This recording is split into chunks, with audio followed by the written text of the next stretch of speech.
The Get Down is brought to you by Digital Music Pool. Digital Music Pool is the ultimate record pool for professional DJs looking for the hottest tracks and exclusive hits updated daily in an easy-to-use platform. You can find exclusive edits from myself, Cream, Adam B., Andrew Marks, Angelo the Kid, Armin Averu, Chumpian, Dan FX, Castra, Pat C, and Samus J only on DMP. And we're giving you a chance to try their service for just $9.99 for the first month. All you have to do is click the link in the show notes or on the Get Down or Cream Instagram pages, create an account, and enter the promo code CREAM at checkout for your discounted month. DMP is my go-to record pool for new and exclusive music to play in my sets. So become a member for just $9.99 for the first month with the code CREAM and check it out for yourself. Click the link in the show notes or on the Get Down or Cream Instagram pages to sign up now. You will not be disappointed. If you love listening to the Get Down, you will love the video version of our show on YouTube even more. With all new audio and video upgrades, we've taken the show to the next level. On YouTube, you get to see our facial expressions, hand gestures, and real passion we have for this industry and for helping you grow your DJ business. Click the link in the show notes or on the Get Down Instagram page to watch the podcast now or search Get Down DJs on YouTube. We would greatly appreciate if you subscribe to our channel, like, and comment any questions you might have that we could bring up on the show.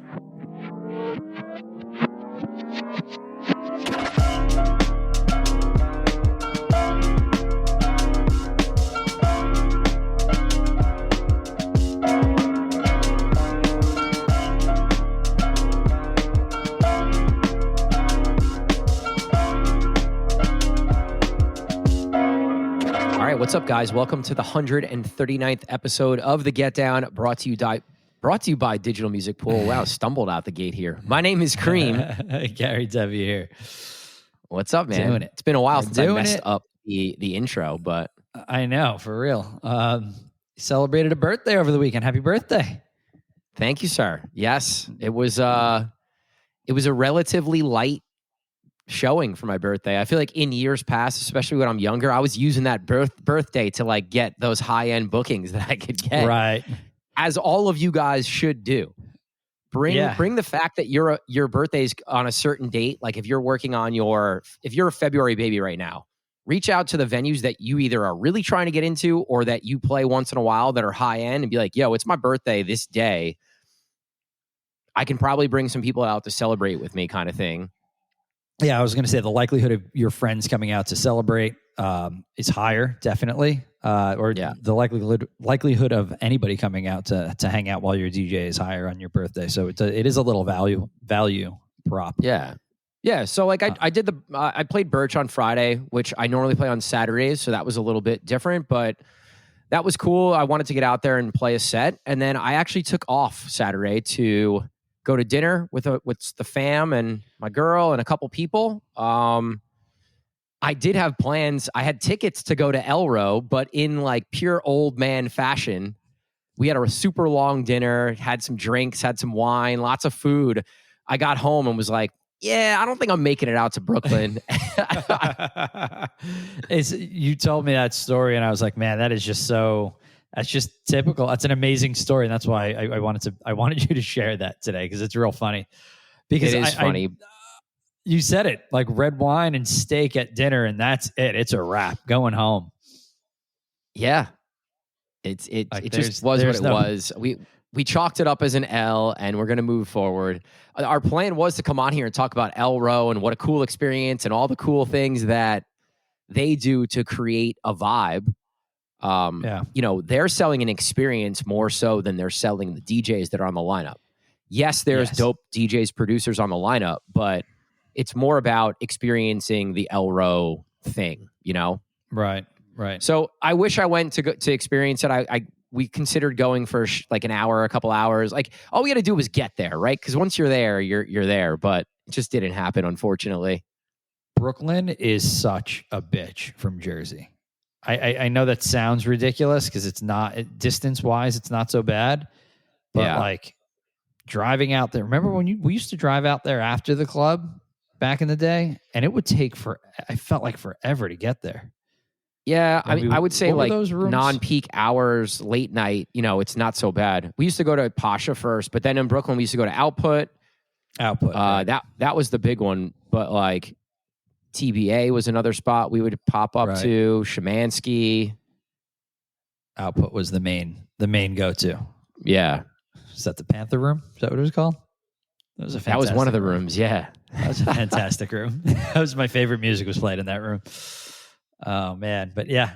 So yeah, Brooklyn's a pain in the ass sometimes. And that's why people from Brooklyn don't come to Jersey either. My buddy used to live out there and it was always a pain in the ass coming back the other way. So we always say like, oh, you want to play like real house music. You want to play some dope stuff. Go out to Brooklyn to play. But like, if you're from Jersey, it's a trek. Yeah, definitely not ideal. So yeah, that was my weekend. Pretty light, family dinner Sunday, like super light, but I planned for it that way. And that was part of my planning for December. I've been talking about taking some time off at the end of the month, which I think we'll get into a little bit as we start to talk about sort of the state of nightlife and things that we can do to plan moving forward. But yeah, I wanted to take some time off. We worked really, really hard this year, man. Like as DJ producer, as an owner of Get Down and a mentor of DJs, doing the podcast, doing the Hoboken Hospitality Entertainment Director thing. Like it's been a crazy year. And I feel like I deserve to take some time off here for my birthday and for the holidays. And that's what I'm going to do. So you've been pretty stacked. Those two extra things that you deal with that I don't really, it's a lot. It's time consuming. Like the production and the artist cream and the Hoboken Hospitality Director stuff. It's a lot. So yeah, it's hard to juggle, man. It really is. It's hard to juggle. It's been tough at points. I think we're really efficient in what we do, and we're able to accomplish a lot from day to day. So, on the Get Down side of things, it's pretty good.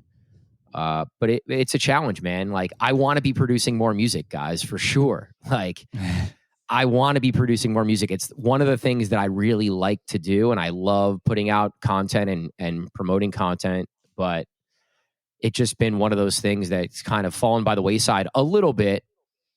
In comparison to all the things we're doing. So it's a goal to work on it more. We'll see. Let's get into that state of nightlife that you were just talking about. I haven't been up, guys. I haven't DJ'd I haven't been there since November 1st. I flew out of there November 1st. That was the last weekend I played. So I've been out of the nightlife loop in our market up in Jersey, New York City for that long. So talk to me. I hear that, we've taken some lumps over the last couple of weeks as far as crowds showing up, and the weather's changed. Man. Obviously, the weather's changed considerably since I left. I think it's gotten much colder up there. Correct me if I'm wrong. Yeah, it's winter. It's officially winter now. Oh God, I'm not looking forward to this. It's been rough, and I don't think it's just our market where it's been rough. And I really think just at the end of the day, there's a lot less total people that are going out from week to week. The fact that our New York City football teams are not very good hurts us as well on Sundays. Yeah. First 8 weeks of the season, usually every year, are pretty good. And then after that, depending on how good our teams are, is how good our Sundays are. But I think the overall issue at the moment is just less people are coming out on any given night, whether it's a Friday, whether it's a Saturday, or it's a Sunday. And that's the big issue. I think football Sundays have went a little deeper this year than normal, even though both teams had sucked, right? Like usually it's week 8 and it's like, all right, like we're starting to see cancellations, guys getting cut after the first game, things like that. We really only saw that this past weekend was the first cancellations that we've had for football Sunday. Right. With the threat that there was going to be no crowds out. Right. So I think that went deeper, but does that mean that people are going out to day drink, are more inclined to go out and day drink than they are to go out at night? Like why are people just not going out? Is that weather change really, really affecting? I know it's not just our market, so we can't just blame, let's say, the weather.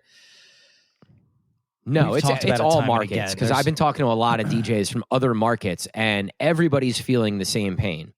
I talked to Arm in Boston. I talked to Bobby Boucher out in Cleveland. Will Grayley from DC. I just got off the phone with him.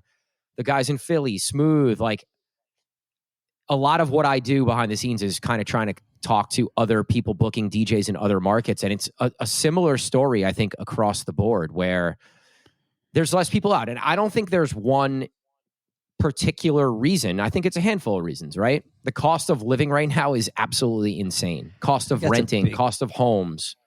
It's a big That's part of the it. number one driver, I think, right now. Yes, I agree with that. It's because it's so expensive to go out. Like, I go out and have a couple cocktails, and it's a $60, $75, $100 night quickly, like in a very short period of time. I couldn't imagine going out and, like, quote unquote binge drinking, ripping shots, and doing all those things that you do when you're 21 to 28, and then doing it on a fixed budget, and then having to worry about these astronomical rent prices across the country. It's bad. It's bad here in Orlando. It's bad in New York City, and it's bad in Jersey City and Hoboken, and everywhere the rents have gotten out of control.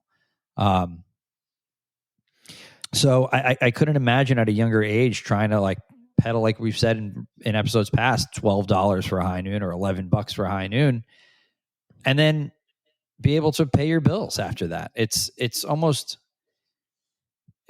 not fathomable. It's almost not realistic.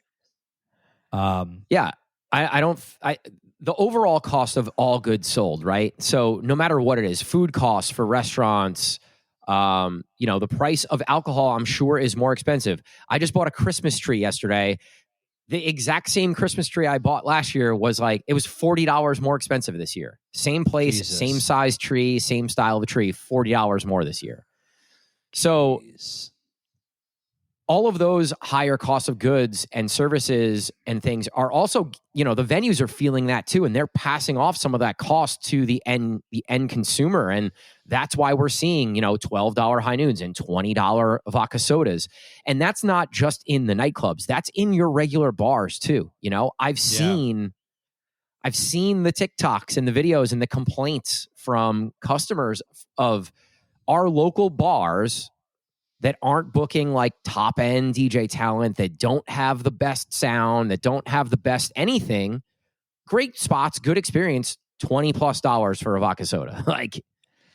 So how are these places going to weather this storm though? Like, that's what I don't understand. Or are they going to be able to weather the storm? This is just showing that there's a huge difference. Like, the people that own those buildings, they're in a different financial stratosphere than the rest of us. And that divide is growing more and more and more.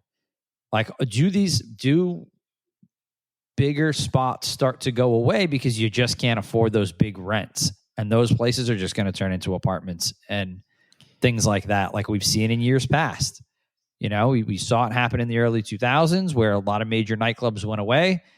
And where those major nightclubs existed are now high-end luxury apartments, right? And that's kind of what happens, because you can make more money doing those. As somebody who might own one of those pieces of land or one of those buildings, it makes more financial sense, and there's less liability in going that route. Yeah, you asked a couple questions there. I mean, I think owners of venues are in a different socioeconomic place than your average 20-year-old customer, right? Like, I think the people who are are successful right now and making money are fine, but I think, like you said, there is a wider gap between the people who are in really good places and the people who aren't in very good places, and that middle isn't as large, I think. And I think that middle is a lot of where you see our customers come from, right? Yeah, like, those are the people that are going out every weekend and spending money and going to the bar and stuff. So I think that's to answer your first part. The second part is, are these places going to go away? I personally think that the high-end experience, bringing artists, bringing producers, ticket seller places that are going to try and create this really cool experience, I think they can be successful. And then I think, like, the very lowbrow, shot in a beer, super cheap, excuse me, like cheap drinks, no cover, no dress code. Like, I think those places are survived too. I think it's the places in the middle that aren't really sure where they sit in the spectrum that are in the biggest risk of going away. What do you think about that? I agree with that.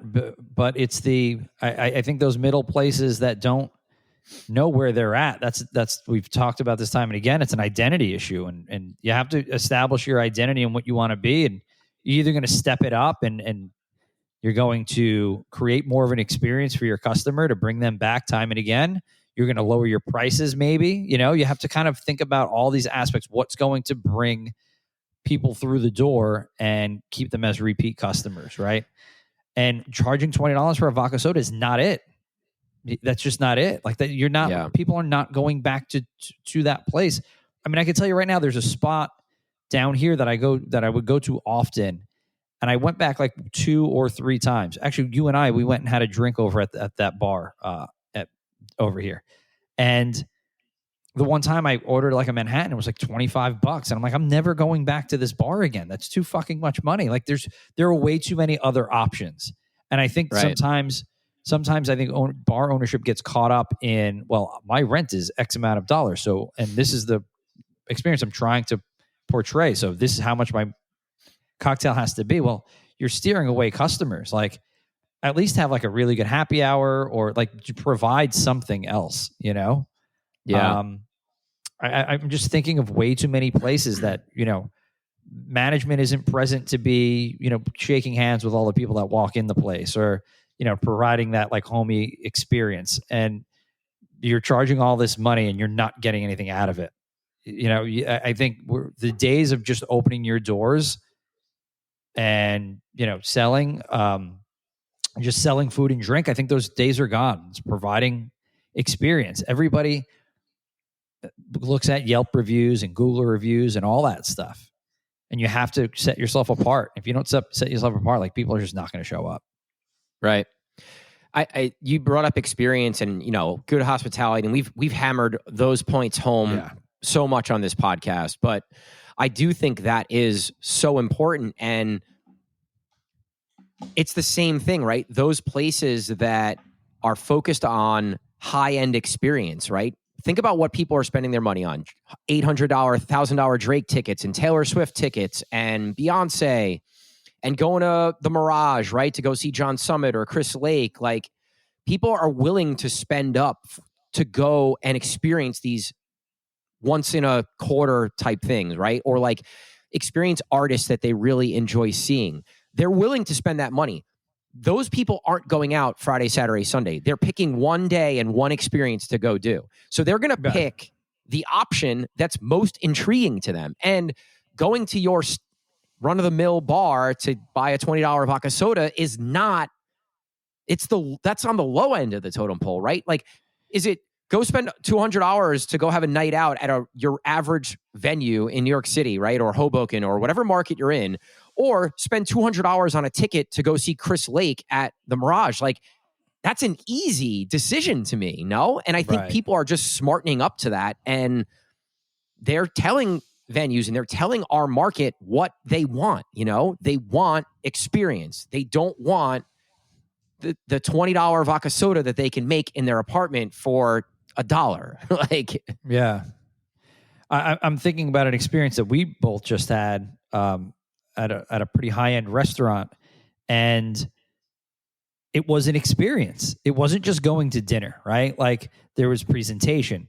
The waiter was extremely knowledgeable about everything on the menu, and he was just a great personality. Like, not even on a Nightlife scale, like on all scales, people want to go out and have a full good experience. Even the mocktails at the place that we went to were ornate, full-blown experiences that were like, the one was called, what was it called? Like, something in the forest, right? And it comes like in this piece of bark, and like all this presentation was wild, and it looks like there's moss and mushrooms and all this cool stuff. Yeah, like that's what people want to do now. It's not, and then when you want to go out and have a shot and a beer, you are going to go to those dive bars. Right? Like I want to go to that that's place in a hoodie, sweats, and like my Crocs on a Saturday afternoon and watch a football game, get a burger, and have a couple brews. Like right. that's the different that's the spectrum I'm talking about. I think these middle of the road don't know what they are trying to be in both worlds it just doesn't work. Right. It's kind of like if those high end, if you want to be high end and you're going to do bottle service, well, you got to fully commit into doing that bottle service, right? And you have to do it. People are going to pay money for that experience, but you have to create the experience within the bottle service, right? Right. And make sure they have an amazing time when they're there so that they want to come back. And then they want to tell their friends about what a great experience they had. I think maybe sometimes those people that those places that are in the middle that, maybe you do push yourself into being a bottle service venue, a bottle service club or spot, and then create an experience around that bottle service, right? You're right. Getting stuck in the middle just isn't, it's not an option anymore. Yeah. Yeah. You can't just open up and sell drinks. It's just not it. Especially if you're having like a DJ and there's a dance floor and things like that. Like, I don't know. But then I think of other places that are more bar. They come off more as bars that have a dance floor. Like that's a little more difficult. And I'm thinking like Tally Ho and Mills Tavern, places like that we book. It's a little harder to come up with like a plan around how to make that a different experience. Right. I don't want to get super local on everybody, but you mentioned two bars. I said it. I'm going to mention another bar that we have nothing to. I'm going to mention another bar we have nothing to do with. That's very successful in our market, and it's Texas, Arizona, in Hoboken. Yeah, where it is a little more expensive to get in there. Drinks are a little more expensive, but they just upgraded all their sound. They upgraded all their lighting. They're in a great location. They're trying to do something, and they're trying to advance the experience where you're getting better sound, you're getting better lighting. Maybe you're getting better DJs. I'm not sure who they're putting in there right now, but they're at least trying to elevate the experience, right? They're never going to be a bottle service venue, but they can be a really cool high-end bar that is better sound, better lighting, better DJs than all the other bars in the town kind of thing, And I think that's how you stand out as someone that's in the middle. You try to elevate that experience in those other ways. Yeah, I think that's a good point to make. Big shout out to them. They did a great job in their sound system. It sounds incredible in there. But yeah, those are good points. I guess looking at it like that is what you need to do. You have to do the sound thing. You have to do the lighting thing. Like that's. I guess the hospitality portion of it is the next thing that you need. You need to have a front-facing manager or owner that's going to be there every night that repeat customers recognize and feel comfortable going there and saying what's up to them and feel comfortable in that space. There's got to be a leader and someone driving the ship and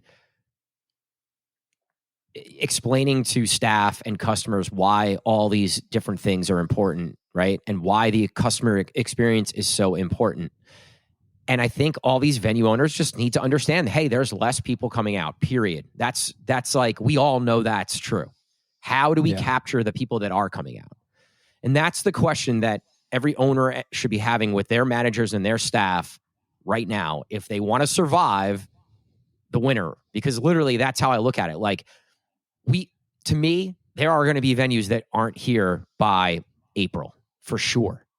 Yeah. Because that's just the state of where we're at right now. And it's not being negative. It's just the truth is how I look at it. The economy is going to dictate that big time, and it's already started. And I was just thinking about something that Chris Kinzel said on the podcast. And I think if there are owners or managers listening to this right now, you have to treat every customer like they're your last. You know what I mean? And you want to keep every customer, and you want to make sure that those customers come back. Because if you have them in your place right now, you have to battle to get them back next time. The next time they go out, and make your place memorable and make them come back every week. It's got to be exhausting. I'm sure it's not the easiest thing to do, but you kind of have to go around to every table and make sure everybody's comfortable and everybody's happy. and that your staff is so, you better hammer it home to your staff that they better be overly nice to everybody, because it's all of that, because that's the quickest way to lose a customer. You have some, shit bartender that's got an attitude that day because they're dealing with whatever they're dealing with, and then that attitude gets passed on to the patron, and that person's not coming back, and you can't afford to have people not come back right now. Yeah. So let's talk about. There's a few more angles to hit on this topic, right? This is a big deal. This is literally what's happening for all of us right now in our industry. It's this overarching, like, it's not that great. It's the worst that I can remember, definitely since COVID, but it's the worst that I can remember in a long time. I don't know. There was some years like right before COVID where things were slowing down and getting a little tough as well. Maybe because this is a little more obviously recent, we're currently living it, that it feels worse than it was back then. But it's been this is supposed to be our busiest quarter of the entire year. The fall in tri-state New York City is always our busiest time. And, looking at the numbers of some of the venues and talking to owners, it just doesn't seem like that's the case. And if it's slow right now, I think we're in trouble for January and February, when it usually always gets way slower. I don't know if you were DJing yet. Do you remember the recession and the housing market crash and how nightlife was affected by that? What was that, like 2008? There was 07, housing 08, crash? Yeah. So I didn't start DJing in nightlife till 2010. So. Okay. Well, we had a little bit of a slowdown, but we also we weren't dealing with people being obsessed with experience, right? You could still kind of just have good music, have a decent sound system. Doesn't have to be great. Lighting was whatever, you could have it or not. Things slowed, but it was a little easier to navigate because all you needed to do was put out a decent product, right? Right now, you're dealing with, the owners are dealing with high rents, and then the cost of everything, like you were saying, is exponentially great. It's crazy. So if you want to put a new sound right now, it's extremely expensive. You want to put a new lighting right now, it's extremely expensive. Right. The cost of goods are expensive and the labor is expensive. It's all very expensive. You want to put in a wall, like a special wall that, and put a neon on or whatever you might want to do for like an Instagrammable or TikTokable thing. It's expensive. It's all expensive. And that's what I think a lot of owners are dealing with, where they're like, okay, I want to provide a better experience, but at what cost? At what point does this just sink the ship? You know what I mean? And then it's kind of, you're battling with, you're in or you're out. You're either trying to kind of stay status quo and try to weather the storm, or you're going to spend a lot of money and try to bring new business. It's a scary time. Pros and cons, right? It's pros and cons to both of those things. It's a scary time for sure. So it's something definitely we do different. Sorry, it's a different time than it was 15 years ago when this happened, where, like I said, you can put out a decent product and survive. Right. Yeah, it's hard. It's really hard to compare. We're in completely different worlds. It's just completely different, Yeah. So in experiences we do all have coming up, or should have coming up in every market here, is, the SantaCon or the whatever you call it in your market, but the Christmas bar crawl, the Santa bar crawl that's going to happen everywhere in the next couple weeks here. I think this is going to be I think it's going to be really good. And I think because it checks all those boxes, right? It's an experience. It's something people can circle on the calendar. They don't mind spending money because it's something that they look forward to. They know it's going to be fun. They know it's going to be busy. We have New York City SantaCon this Saturday, and we have Hoboken SantaCon the following Saturday. And I fully expect both of them to be really successful. What do you think? They are. It's reminiscent of Halloween and how popular that was. We saw it was absolutely insane. It's a great event. It's a community event. People are all dressing up, and you're all there for the same reason, to have a good time, dress up, get together with friends, especially over the holidays for sure. And I think it's going to be extremely successful. And I do think that the bar businesses do lack in those in-between weeks because of these events too. I feel like people have, like you said, circled the calendar and they're like, okay, I want to go, I'm going to really go hard that day, and save all my money for that special experience. And that's why maybe you do have this little slowdown between the two. What can bars do in the off night and the off months when you don't have these things? I feel like that can be a thought. Like, what kind of events can bars throw in January and February in order to create a different experience? It might not be a crawl or something like that, but I think that's another good way to start thinking about generating business on off months. To give you guys a little, just a little understanding of what this bar crawl is in Hoboken specifically. Previously, there was a company that would come in and sell these tickets and create this bar crawl and partner with the venues. Now, a bunch of the venue owners came together to partner on this deal. So this is a venue owner-driven event that they all promote and they all share the proceeds of. And, Get Down DJs is all about collaboration to help grow, right? I think this is something that I love. I love to see it because it's going to be successful. And I think if venue owners and cities and areas that are trying to drive this hospitality and nightlife, which many cities aren't, but at least the venue owners try and collaborate with some of the other venues just to kind of take advantage of these customers that are coming out. And I don't mean take advantage of it in a negative way. I just mean, like, how do you capitalize on customers? How do you create an experience or a bar crawl or something like a SantaCon together that can get more bodies into the area for a night, right? So maybe this is something that venues can partner together, or promotion companies can partner together to create, the January whatever bar crawl. You can come up with whatever the idea is, right? Like, I don't know, the snowball or something. I don't know, like something ridiculous. Right. I have no idea. This is not what I do, but... I mean, we see Jerry City does it in August for their Pride Month. All the bars get together and they do like a Pride bar crawl, which is awesome. It generates business on these hours that people aren't usually in your place, and there's usually like 6 or 7 places, and it doesn't even have to be that many, right? It could be 4 or 5, 3 or 4 or 5 places.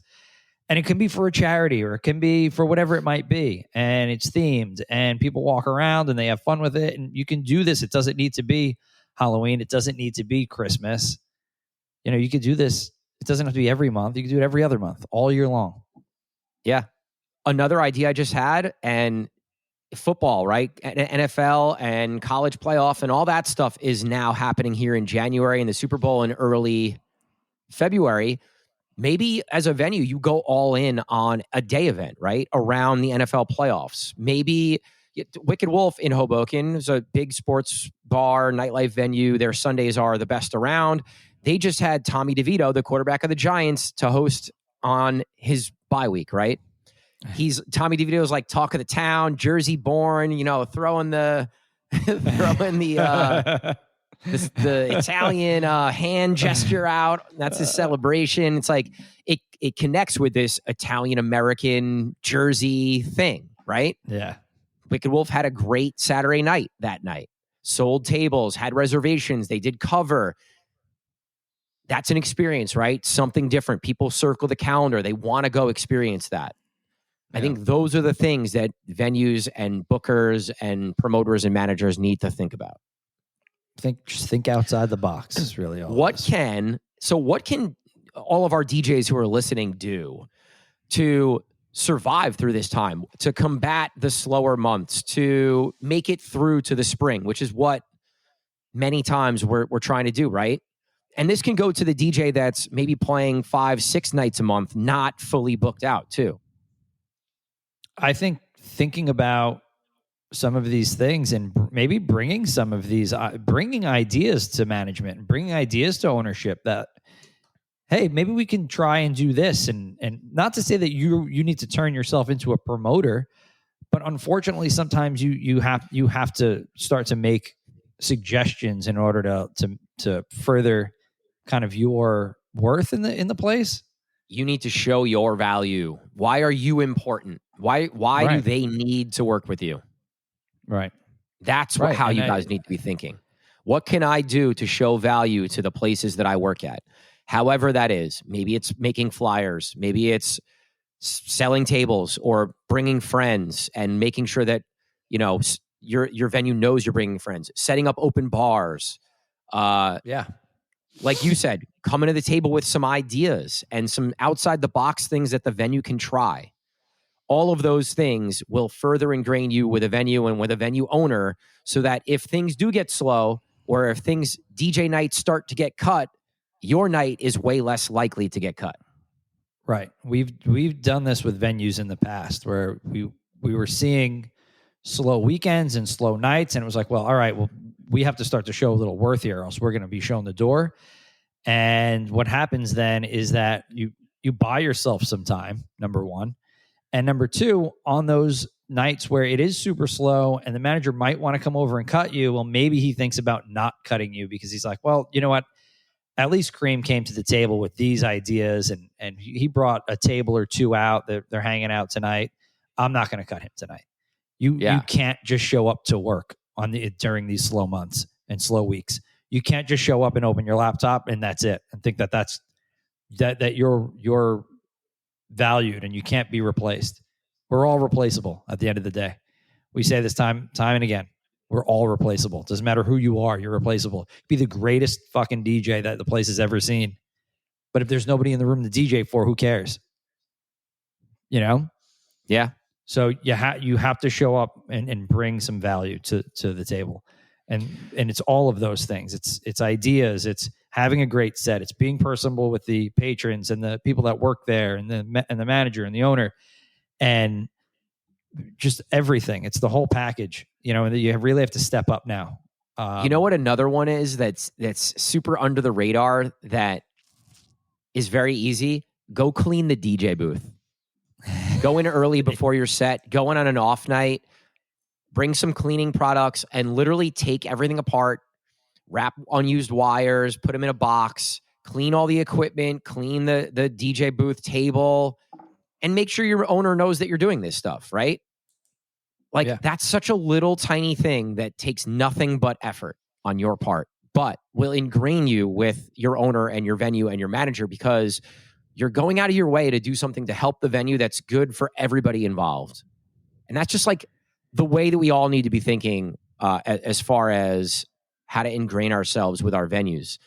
And guys, if you're a resident DJ and you're only playing one venue, I would be concerned because if that venue goes away, what are you going to do?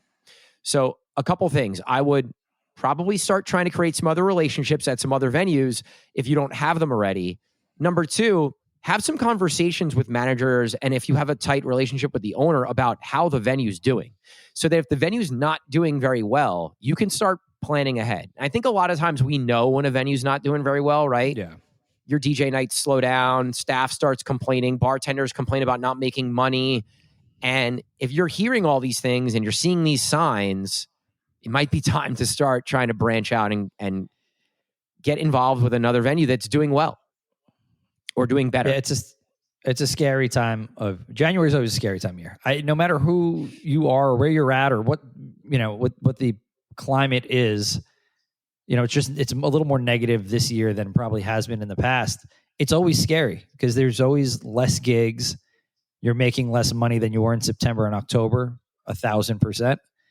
And I think preparing financially as well would be very smart for January and February. Yeah, I can't stress that enough. Right, like if you're tight on money and you're worried about getting through Christmas, like guys, it's okay to go do something else on top of DJing, right? Like even if the DJ thing is slowing down right now, it's going to come back. So, right. Like it's all right to go have another side hustle. We talk about it all the time. I have fucking 4 side hustles. Yeah.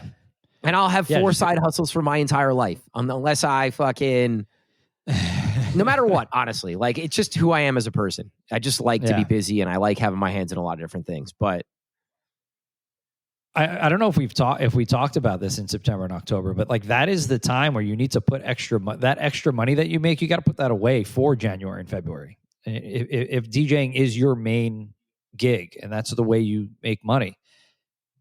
I know we're past it now. We're like way past it now, and it might be too late, but it's a good thing to think about for next year that, if you're making an extra $500 to $1,000 in September and October, like put some of that on the side so you have it for January and February, because it's always going to slow down. Always, always, always. It has been doing it in my career for 20 years, 23 years, whatever it's been. It always slows in January. Just have that little something else on the side. I used to jam my December out to the max because there were so many opportunities for gigs in both nightlife and private events with all the corporate holiday parties. I used to bust my ass in December knowing that January and February were going to be slower, and just try to make as much money as possible to get through Christmas and then the slower January and February if my 10 gigs a month went down to 4 or 5 or whatever that number would be back then. I think I remember you had like a 26 gig December once. There was something insane, something really, really insane, like when we were younger. Yeah, there was a period of time where I had 20 to 30 gigs in many, many months. Yeah. I just remember that rundown. I was doing Sephora in-store afternoon gigs. We have a booking at the airport in Newark that I used to do during the day on an afternoon. Yeah. Doubling up as much as possible. Double Sundays, double Saturdays, working Thursday and Sunday every single week. Yeah. Did it. Don't want to do it anymore ever again, but did it. No, I forgot that you used to jam them out like that. That was be like holiday party Tuesday, holiday party Wednesday, and then regular nightlife Thursday through Sunday. I got to go back in your. I don't know if you've like cleaned your old Instagram stuff up, but I got to go back because one of those rundowns is insane. Is like the most insane thing I've ever seen. It's probably more recent than you think, to be honest. Yeah, you're probably right. Probably like right before COVID type thing. 2016, 17, 18, somewhere in there. Yeah. It's something to go along with this, actually, to go along with the slowing down of things. We touched on it, I think, a little bit, but I want to talk about cancellations and dealing with them as they're happening.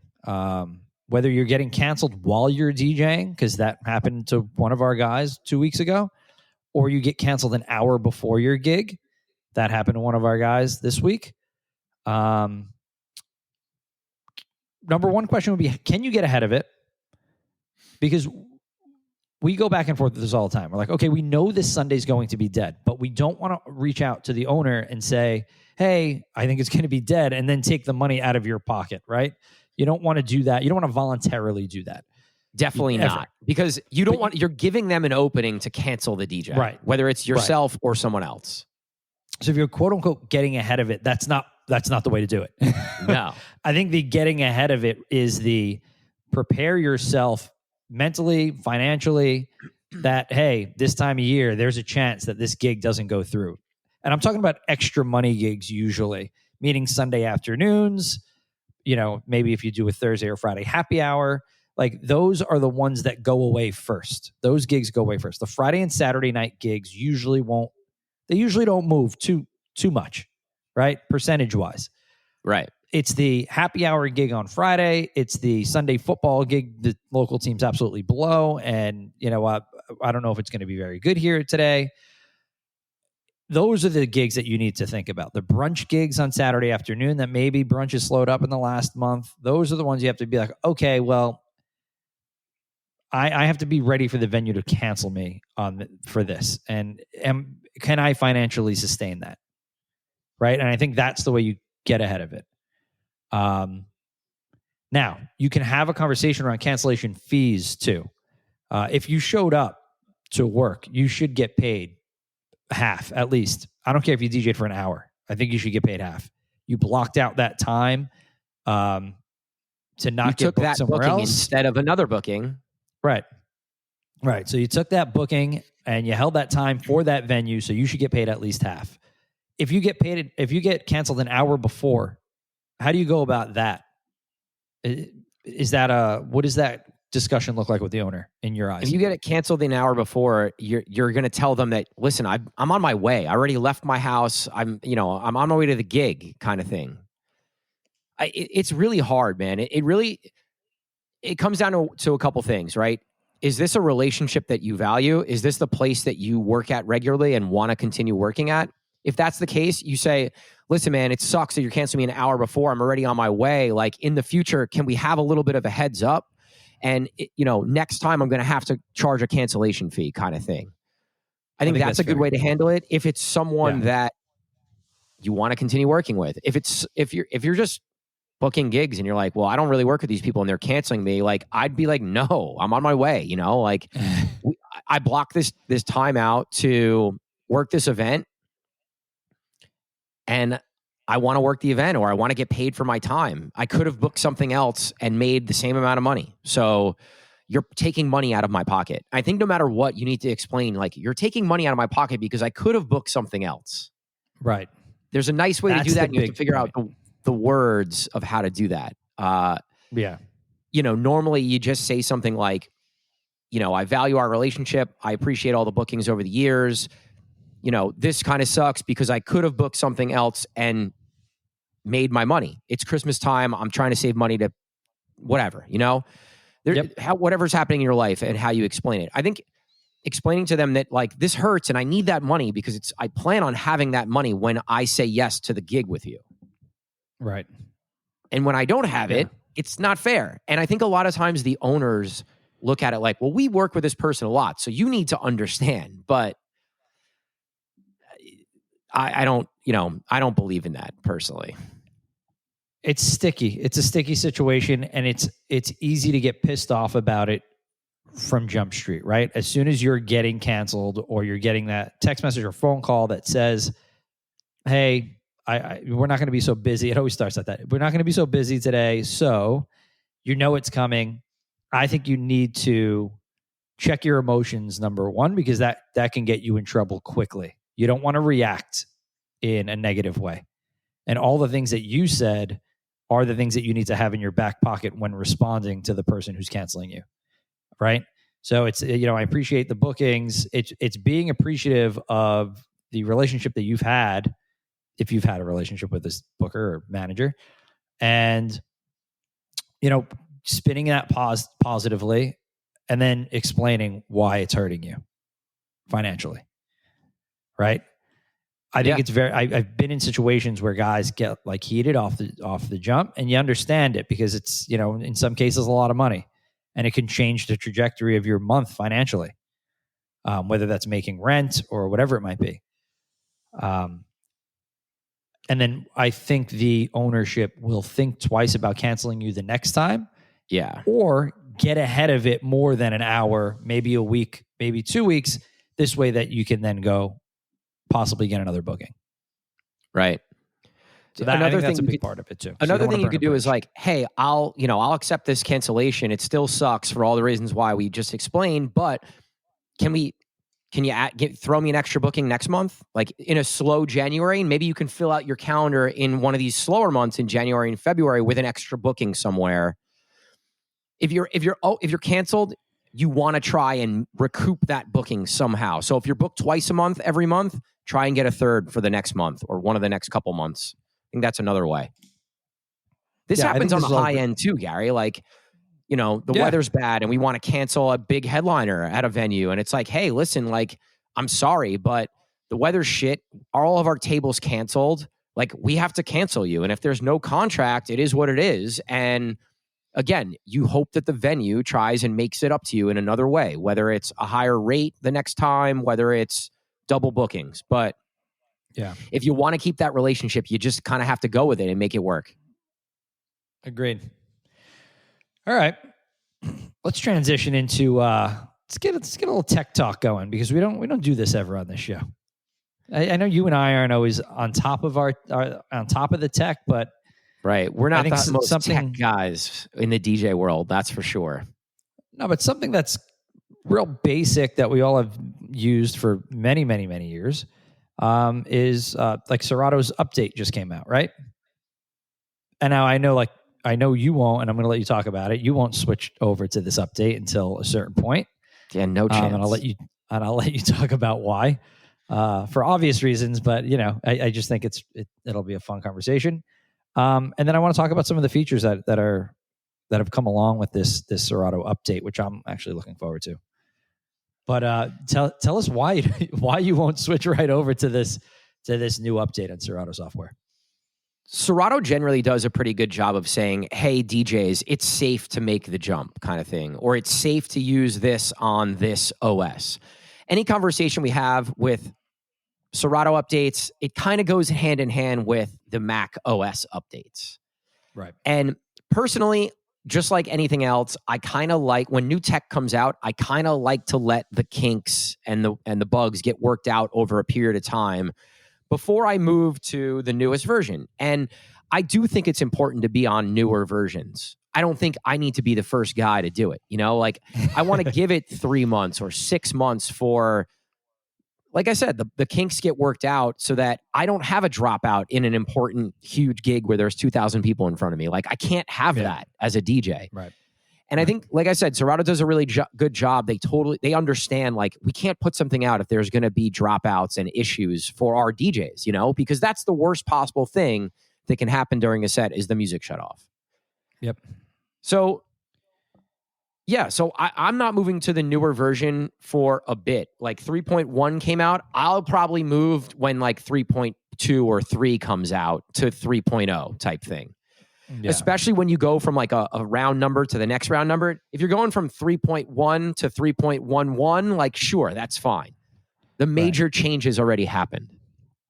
So I think DJs, like, if you're on 2.6 or 2.7 Serato, you need to be on at least 3.0. Yeah. And the same thing with your OS, right? What Sonoma just came out. Like, you need to be at a minimum, I'd say, 2 OSs back. So every DJ here should be on Monterey. And if you're not on Monterey because your computer can't handle it, you should go buy a new computer because you're not doing what's best for you as a business and as a DJ. Yeah, that's always a good barometer, right? If your computer can't keep up with the updated software, then it's time to get a new computer. Right. If like Serato 3.1 makes your computer go so slow that it's not working, then you need a new computer. Yeah. And if you're not willing to invest in buying a new computer, then you're not a professional. Right. Is how I look at it. Like, yes, I get it. They're expensive and it costs money, but they have programs for 0 interest and 12 months, no payments and all this stuff that you can go figure out. Or you could buy a used one. That's always a great option. A refurb, that's always a great option. I mean, listen, I have an Air that it wasn't a ton of money, like $1,000, $1,100, right? But all I'm using the computer for is to DJ. Right. It becomes a little different when you start to talk about production and all of that stuff, right? Right. Then you're getting into multiple thousands of dollars. There's multiple price points of how you can upgrade for sure. Right. So, but just on the very basic low end, if you're married to having a MacBook, like, the Air is a great option for just DJing, and it's relatively inexpensive. Yeah, relatively. Not that's relative to other MacBooks, not other companies' laptops. That's for sure. Right. But yeah, a big portion of this update is really dedicated to stems, which I know that you don't use stems all that much, but I'm wondering if this update and the way that that they're going to make it seems like they're making stems a little more usable on the hardware, the existing Pioneer hardware that's out, or the Rain, or I'm looking at Denon even. So they're letting you use the stems on the hardware, and it doesn't all have to be MIDI mapped, where you had to MIDI map it before for the CDJs. UFOso had just showed me how to do it super, super simple back in October. I learned that, and then now this comes out. But it's nice to know that you're going to be able to use this on existing hardware. Yeah, I think love using stems. It's just so it can set your set apart, your DJ set apart, quicker than anything else right now that I can think of. I agree. I think it's a really cool feature and something different. And, because DJs are haters, everyone hates on stems and all the terrible edits and mashups that are going to come out. But I think stems are pretty cool. I don't really use them at all right now, but I do think if it was integrated into CDJs and I was able to do it a lot easier, I would be more likely to use it. I love the feature. I just haven't really dedicated time to incorporating it into my set. And maybe that's a failure on my part, but I think a lot of the sets that I've been playing recently in the last 6 months to a year are a lot more EDM driven and house driven. So in that particular world, it's not as easy to incorporate, I guess. I mean, you still can, but I create a lot of the stuff that I want to do. So that's right. That's how I get different.